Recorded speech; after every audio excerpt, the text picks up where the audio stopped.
Good morning students. आज अपना topic है ओम का नियम। अपन को आज ओम का नियम पढ़ना है, ठीक है। तो ओम का नियम अपन से क्या कहता है कि अगर अपने पास कोई चालक तार है, ठीक है, क्या है अपने पास कोई चालक तार, तो अपन से ओम का नियम क्या कहता है कि अगर अपन चालक तार की भौतिक अवस्थाओं को नियत रखें, ठीक है, चालक तार की भौतिक अवस्थाओं को अपन क्या है नियत रखें। तो भौतिक अवस्थाओं में क्या आता है कि उस चालक तार का अनुप्रस्थ काट का क्षेत्रफल है, उसकी लंबाई है, उसका ताप है, उसका दाब है, इनको अपन क्या करें नियत रखें, ठीक है। और नियत रख के इसमें क्या करें अपन धारा प्रवाहित करते हैं, ठीक है। तो ओम का नियम क्या कहता है कि जो चालक तार के जो सिरे हैं, इन सिरों पर उत्पन्न जो विभवांतर है, ये जो विभवांतर है इसमें प्रवाहित होने वाली धारा के क्या होता है डायरेक्टली प्रोपोर्शनल होता है, समानुपाती होता है। दोबारा सुनते हैं। ओम का नियम क्या कहता है कि अगर अपने पास कोई चालक तार है जिसमें अपन धारा प्रवाहित करते हैं, अगर उसकी भौतिक अवस्थाओं को अपन क्या रखें नियत, ठीक है। तो भौतिक अवस्थाओं को नियत रखकर इसमें अगर धारा प्रवाहित की जाती है तो इस चालक तार के सिरों पे जो विभवांतर उत्पन्न होगा, वो विभवांतर इसमें प्रवाहित होने वाली धारा के क्या है डायरेक्टली प्रोपोर्शनल होता है। क्या होता है समानुपाती होता है। समानुपाती का मीन्स ये होता है कि जैसे जैसे अपन धारा का मान बढ़ाते हैं वैसे वैसे विभवांतर के मान में भी वृद्धि होती है, ठीक है। तो इस नियम के अनुसार जैसे अपन समानुपाती का चिन्ह हटाते हैं तो यहाँ पे एक नियतांक आता है, और ये जो नियतांक आता है वो आता है अपने पास आर, ठीक है। ये जो नियतांक आता है ये क्या आता है आर, इसको अपन समानुपाती नियतांक कहते हैं, जिसे अपन चालक तार का क्या कहते हैं प्रतिरोध, चालक तार का प्रतिरोध। देखो ओम का नियम अपन से कहता है ना, वो क्या कहता है कि जैसे जैसे आप धारा के मान में वृद्धि करोगे वैसे वैसे विभवांतर के मान में क्या होती है वृद्धि होती है। मीन्स जैसे जैसे आप विभवांतर बढ़ाओगे वैसे वैसे धारा के मान में भी क्या होती है वृद्धि होती है। विभवांतर अगर कम होगा तो धारा का मान भी क्या होगा कम होगा। अपन को पता है कि विद्युत धारा हमेशा उच्च विभव से निम्न विभव की ओर प्रवाहित होती है, ठीक है। जिस प्रकार से जल धारा जो होती है, अगर अपन नदी के प्रवाह की बात करें, जल धारा की बात करें, तो जल धारा हमेशा ऊंचाई से ढलान की ओर प्रवाहित होता है। वैसे ही जो विद्युत धारा होती है, अपन विद्युत धारा की अगर अपन बात करें तो विद्युत धारा भी हमेशा उच्च विभव से निम्न विभव की ओर प्रवाहित होता है, ठीक है। क्योंकि जो विद्युत धारा होती है उसमें प्रवाहित कौन होता है आवेश होता है, और अपन धनावेशों का प्रवाह को ही विद्युत धारा बोलते हैं। तो जो धनावेश होता है वो हमेशा उच्च विभव से मीन्स हाई वोल्टेज से लो वोल्टेज की ओर फ्लो होता है। तो अगर अपन यहाँ बात करें कि धारा को प्रवाहित होने के लिए किसकी रिक्वायरमेंट होती है विभवांतर की आवश्यकता होती है, क्योंकि जहाँ विभवांतर होगा आवेश वहीं प्रवाहित होता है। तो अपन ने जो बात की थी ना अभी ओम के नियम में, जो बात होती है वो विभवांतर की होती है ना कि विभव की। यहाँ जो तो तार है, इस चालक तार, इसके सिरों पे जो विभवांतर है वो इस धारा के क्या है समानुपाती है। मीन्स धारा का मान बढ़ाएंगे तो विभवांतर का मान भी बढ़ता है। और इसमें जो नियतांक आता है, ये नियतांक कौन आता है आर, जिसको अपन बोलते हैं चालक तार का प्रतिरोध। ये चालक तार का प्रतिरोध इस विभवांतर और इस धारा के लिए तो ये नियत है, ठीक है। मीन्स इसके लिए तो ये किसका काम कर रहा है नियतांक का काम कर रहा है। लेकिन अगर अपन इस प्रतिरोध की बात करेंगे तो इस प्रतिरोध का मान इस तार की भौतिक अवस्थाओं पर निर्भर करता है, ठीक है। अगर अपन तार का क्षेत्रफल चेंज कर दें, तार की लंबाई अगर अपन परिवर्तित कर दें, तार का अगर अपन ताप चेंज कर दें, तो ये प्रतिरोध का मान क्या होता है परिवर्तित हो जाता है। मीन्स यहाँ पे जो तार का जो प्रतिरोध है वो किस पर निर्भर करता है इनकी भौतिक अवस्थाओं पर निर्भर करता है, ठीक है। तो अगर अपन प्रतिरोध की बात करें तो प्रतिरोध यहाँ पे क्या है नियतांक है, जिसका मान इस चालक तार की भौतिक अवस्थाओं पर निर्भर करता है। क्योंकि जो ओम का नियम होता है वो क्या है भौतिक अवस्थाओं को नियत रख के अपने नियम को फॉलो करवाता है। तो यहाँ अगर अपन आर बराबर बात करें तो आर बराबर बी अपॉन आई होता है। अगर अपन यहाँ प्रतिरोध की बात करेंगे तो प्रतिरोध अपने पास क्या होता है बी अपॉन आई, जहाँ पे बी क्या होता है विभवांतर, आई क्या होती है धारा। तो अगर अपन देखें तो इसका जो मात्रक होगा वो वोल्ट प्रति एम्पियर होता है। इसके अगर अपन मात्रक की बात करें तो इसका जो मात्रक होता है वो वोल्ट प्रति एम्पियर होता है। और इस वोल्ट प्रति एम्पियर को एसआई पद्धति के अंदर ओम, इस एसआई पद्धति में इसको क्या कहते हैं अपन ओम। इसका मीन्स जो प्रतिरोध होता है अपना, इस प्रतिरोध का जो एसआई पद्धति के अंदर जो मात्रक होगा वो क्या होता है ओम, ठीक है। जिसको अपन लिखने का जो सिंबल होता है वो कुछ इस प्रकार से होता है। मीन्स अपन ओम को जो डिफाइन करते हैं वो कुछ इस प्रकार से करेंगे। ठीक है, यहाँ पे 1 वोल्ट प्रति एम्पियर इक्वल टू कितना होता है 1 ओम होता है। तो अगर अपन को यहाँ पे जब भी प्रतिरोध की जरूरत पड़ती है तो उस प्रतिरोध को अपन जो मेजर करेंगे वो किस में करते हैं, ओम में करते हैं। अगर अपन देखें ओम के नियम में, अगर अपन देखें तो ओम के नियम में अगर अपन बी और आई का कर्व बनाएंगे, ओम के नियम में अगर अपन बी और आई का कर्व बनाते हैं तो यहाँ बी और आई के कर्व में क्या होता है, इनका जो ग्राफ आएगा, इनका जो कर्व आएगा वो कैसे आता है, सीधी रेखा में। सीधी रेखा में क्यों आता है, क्योंकि दोनों के मध्य समानुपातिक संबंध होते हैं और जिनमें समानुपातिक संबंध होते हैं उनका ग्राफ हमेशा कैसा आता है, सीधी रेखा में आता है। अगर अपन को बी आई का कर्व ऐसे दे रखा होता है तो इस ग्राफ में इसका जो ढाल आता है, ठीक है, एक बात होती है कि यहाँ जो ढाल होता है उस ढाल को अपन रिप्रेजेंट किससे करते हैं, टेन थीटा से। तो यहाँ इसका जो टेन थीटा होता है, यहाँ इसका जो ढाल होता है वो ढाल किसको रिप्रेजेंट करेगा, प्रतिरोध। अगर अपन को वी आई का कर्व दे रखा है तो वी आई के कर्व में जो ग्राफ का ढाल होता है वो किसको व्यक्त करता है, प्रतिरोध को व्यक्त करता है। तो इस ढाल का मान जितना ज़्यादा होगा इसका मीन्स प्रतिरोध ज़्यादा है, अगर ढाल का मान कम है इसका मीन्स प्रतिरोध कम होता है। तो अगर अपन को बी और आई का कर्व बनाएंगे तो बी आई का कर्व एक क्या आएगा, सीधी रेखा में आएगा, क्योंकि दोनों के मध्य क्या होता है, समानुपातिक संबंध होता है। अगर बी और आई का कर्व किसी के लिए सीधी रेखा में नहीं आएगा तो इसका मतलब ये होता है कि वो ओम के नियम को फॉलो नहीं करता। ठीक है, तो अगर इसका ग्राफ बनाएंगे तो ग्राफ हमेशा कैसा आएगा, सीधी रेखा में आएगा। अगर सीधी रेखा में नहीं आता है इसका मीन्स वो ओम के नियम को फॉलो नहीं करता है। अपन अगर ओम के नियम की व्युत्पत्ति करें तो ओम के नियम की व्युत्पत्ति में यहाँ अपन को ओम के नियम की व्युत्पत्ति करनी है। ओम के नियम की व्युत्पत्ति करने के लिए अपन अपवहन वेग और धारा में संबंध देखेंगे जो अपन ने कल निकाला था। ठीक है, तो अपन ने यहाँ पे अपवहन वेग और विद्युत धारा में जो संबंध देखा था वो N A E B D अपन को मिला था।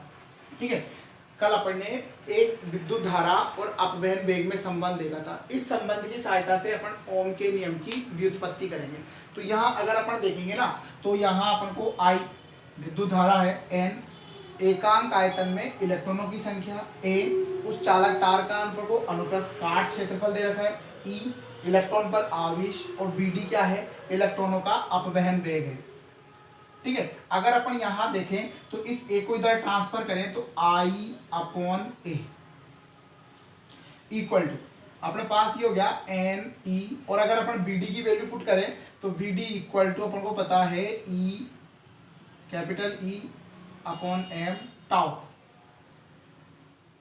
अपने अपवहन वेग को देखें तो अपवहन वेग बराबर अपने पास क्या होता है, ई अपॉन एम टाउ, जहां पे टाउ विश्रांति काल होता है, ई विद्युत क्षेत्र होता है, ई इलेक्ट्रॉन पर आवेश और ये इलेक्ट्रॉन का द्रव्यमान है। ठीक है, यहाँ अपन आई अपॉन ए करें तो आई अपॉन ए अपन ने फर्स्ट वाली क्लास में देखा था कि आई अपॉन ए जो होता है वो क्या होता है, एकांक क्षेत्रफल से प्रवाहित होने वाली धारा। तो एकांक क्षेत्रफल से प्रवाहित होने वाली धारा को अपन क्या बोलते हैं, धारा घनत्व। तो इसको अपन जो डिफाइन करेंगे वो किसको करेंगे, किससे करेंगे, जे से। इक्वल अगर अपन यहाँ देखें तो N E square tau upon M, और ये अपन को जो मिलेगा वो क्या मिल गया, ई। तो अगर अपन देखें तो यहाँ पे ये जो सारी चीज अपन को मिली है वो एक क्या है, कांस्टेंट है। तो इसको अगर अपन कांस्टेंट को अगर एक नया कांस्टेंट नाम देना चाहें तो ये जो पूरा होता है वो किसके इक्वल होता है, sigma N E square tau upon M, ये किसके इक्वल होता है, सिग्मा। और इस सिग्मा को जो बोलते हैं ना वो बोलते हैं चालक की चालकता। इसको जो बोलते हैं वो क्या बोलते हैं, चालक की चालकता। यहाँ पे अपने पास एन एकांक आयतन में इलेक्ट्रॉनों की संख्या, ई इलेक्ट्रॉन पे आवेश, टाउ विश्रांति काल और एम ये क्या होता है, इलेक्ट्रॉन का मास, इलेक्ट्रॉन का द्रव्यमान है। तो सारी जो कांस्टेंट है इसको एक नया कांस्टेंट अपन नाम दे रहे हैं, और ये जो है सिग्मा इसको अपन क्या बोलते हैं, चालक की चालकता बोलते हैं। तो इसको अगर अपन लिखना चाहें तो जे इक्वल टू अपने पास सिग्मा ई। ठीक है, अपन को पता है कि जो जे होता है धारा घनत्व भी एक सदिश राशि है और विद्युत क्षेत्र भी एक क्या होती है, सदिश राशि होती है। तो इसको अगर अपन दर्शाना चाहें तो इसको कुछ इस प्रकार से अपन दर्शा सकते हैं। ठीक है, तो इस ये जो J vector equal to sigma E vector है इसको भी अपन क्या बोलते हैं, ओम का नियम ही कहते हैं। ये भी क्या है, ओम का नियम है, ओम का नियम का सदिश रूप। इसको अपन जो बोलेंगे ना वो क्या बोलेंगे, ओम के नियम का सदिश रूप। इसमें धारा की जगह क्या है, धारा घनत्व, यहाँ विभव की जगह क्या आता है, विद्युत क्षेत्र। क्योंकि विद्युत विभव या विभवांतर जो होता है वो एक अदिश राशि होती है, लेकिन विद्युत क्षेत्र को अपन सदिश रूप में व्यक्त करते हैं। विद्युत धारा जो होती है वो एक अदिश राशि है, लेकिन जो धारा घनत्व है वो एक सदिश राशि है। तो इसको अपन जो बोलते हैं ना वो ओम के नियम का सदिश रूप बोलते हैं। ठीक है, तो ओम के नियम को अगर सदिश रूप में अगर अपन को व्यक्त करना है तो उसको अपन कुछ इस प्रकार से व्यक्त कर सकते हैं। तो ये जो अपन ने व्युत्पत्ति की है वो तो इसके सदिश रूप की है। अगर अपन इसको दूसरे रूप में निकालना चाहे तो इसका दूसरा रूप भी अपन निकाल सकते हैं। उसको निकालने के लिए अपन क्या करेंगे, यहीं से अपन देखते हैं। ठीक है, अपने पास I इक्वल टू NaEVD होता है, तो अपने पास यहाँ NaEVD है। तो यहाँ पे अपन को क्या करना है, उसको धारा के रूप में रखना है, चेंज नहीं करना। तो अपन को क्या करना है, I इक्वल टू NaE। अगर अपन BD की वैल्यू पुट करेंगे तो पहले की तरह अपन BD की वैल्यू पुट करेंगे टाउ, सही है। लेकिन अपन को क्या करना है, इसका अदिश रूप दिखाना है। तो अदिश रूप को चेंज करने के लिए अपन को यहाँ से विद्युत क्षेत्र को हटाना है, और विद्युत क्षेत्र की जगह अपन को जो यूज में लेना है वो क्या लेना है, विभवांतर उपयोग में लेना है। ठीक है, तो इसके लिए अपन को क्या है कि अपन ने जो चालक तार लेते हैं, मान लिया अपन ने एक चालक तार है और इस चालक तार की जो लंबाई है वो अपन क्या लेते हैं, स्मॉल l ले लिया अपन ने। इसका अनुप्रस्थ काट क्षेत्रफल कितना लिया था अपन ने, a लिया था। ठीक है, तो ये अपने पास जो था वो एकांक आयतन में इलेक्ट्रॉनों की संख्या, ये इस चालक तार का अनुप्रस्थ काट क्षेत्रफल, इसमें जो इलेक्ट्रॉन है इस इलेक्ट्रॉन का आवेश, इलेक्ट्रॉन का द्रव्यमान और इस पर उत्पन्न विद्युत क्षेत्र। ठीक है, तो अगर अपन इसको विभव में कन्वर्ट करेंगे तो यहाँ I इक्वल टू NaE, इसको E स्क्वायर लिख दूं मैं, और ये जो टाउ है और ये अपॉन m है, और ये जो अपने पास E है अपन को पता है चूंकि E इक्वल टू होता है V अपॉन L। ये अपन पहले भी पढ़ चुके, विभवांतर बटा उसकी लंबाई इक्वल टू क्या होता है, विद्युत क्षेत्र होता है, मीन्स विभव प्रवणता। अगर अपन बात करें तो यहाँ विभव में अपन क्या करें, लंबाई का भाग दे रहे हैं जो किसके बराबर होता है, विद्युत क्षेत्र के बराबर होता है। तो यहाँ अपन इसको जो अपन लिख सकते हैं वो क्या लिख सकते हैं, V अपॉन L। ठीक है, अगर अब इसको दोबारा अपन अच्छे से लिखने की कोशिश करें तो I equal to NE square tau upon m, और ये अपने पास हो गया A/L, और इसको मैं B कुछ इस तरह से रीएडजस्ट करता हूँ। अब अपन को देखने को क्या मिला कि अपन को ओम का नियम प्रूव करना है, और ओम के नियम में क्या होता है, ओम के नियम की व्युत्पत्ति करने के लिए अपन को देखेंगे तो ओम में क्या होता है कि B प्रोपोर्शनल टू क्या होता है, I, मीन्स विभवांतर धारा के क्या होता है, समानुपाती होता है। तो यहाँ अगर अपन देखेंगे ना तो V इन सबको इधर ट्रांसफर करेंगे तो अपन को V equal to m upon, अगर अपन एक चीज यहाँ पे अगर गौर से देखें तो अपन को क्या है, NE square tau upon m, ये जो सारा है वो किसके इक्वल होता है, सिग्मा के इक्वल होता है। अपन ने पहले सिग्मा के इक्वल लिया था ना, तो इसको अपन सिग्मा के इक्वल लिख लेते हैं। चलो एक बार और लिखते हैं इसको, सिग्मा A अपॉन L और ये V। इसको अगर अपन उल्टा करें तो V इक्वल टू अपने पास 1 upon sigma L upon A और अपन को I मिलता है। तो यहाँ अपन को पता है कि अगर अपन चालक तार, क्योंकि जो ओम का नियम होता है उस ओम के नियम में उस चालक की भौतिक अवस्थाएं क्या होती है, नियत होती है। ओम के नियम में उस चालक तार की भौतिक अवस्थाएं क्या होती है, नियत होती है। तो उसका लंबाई और क्षेत्रफल को अगर अपन नियत रखें तो ये पहले से ही नियत है, इसका मीन्स ये सारे क्या हो जाएंगे, कांस्टेंट, और जब कांस्टेंट हो जाएंगे तो B प्रोपोर्शनल टू क्या हो जाएगा, I। इसका मीन्स इसी को अपन क्या बोलते हैं, ओम का नियम। तो अपन इस चाहें तो इस तरह से भी इस ओम के नियम को अपन सिद्ध कर सकते हैं, और अपन चाहें तो इस प्रकार सदिश रूप से भी इसके ओम के नियम को अपन प्रूव कर सकते हैं। अपन ने ओम के नियम को दोनों प्रकार से प्रूव किया है, यहाँ सदिश रूप में और यहाँ अदिश रूप में। अगर अपन देखें तो अपन आगे पढ़ेंगे कि ये जो चालकता होती है वो प्रतिरोधकता की क्या होती है, व्युत्क्रम होती है। मीन्स अपन आगे पढ़ेंगे कि जो सिग्मा होता है वो इक्वल टू होता है 1 अपॉन रो, और यहाँ पे जो रो होती है उसको बोलते हैं प्रतिरोधकता। तो 1 अपॉन सिग्मा को अपन क्या लिखेंगे, रो, L अपॉन A I। तो ये क्या होता है, पूरा का पूरा कांस्टेंट होता है, और इस कांस्टेंट को अपन नया नाम देते हैं R।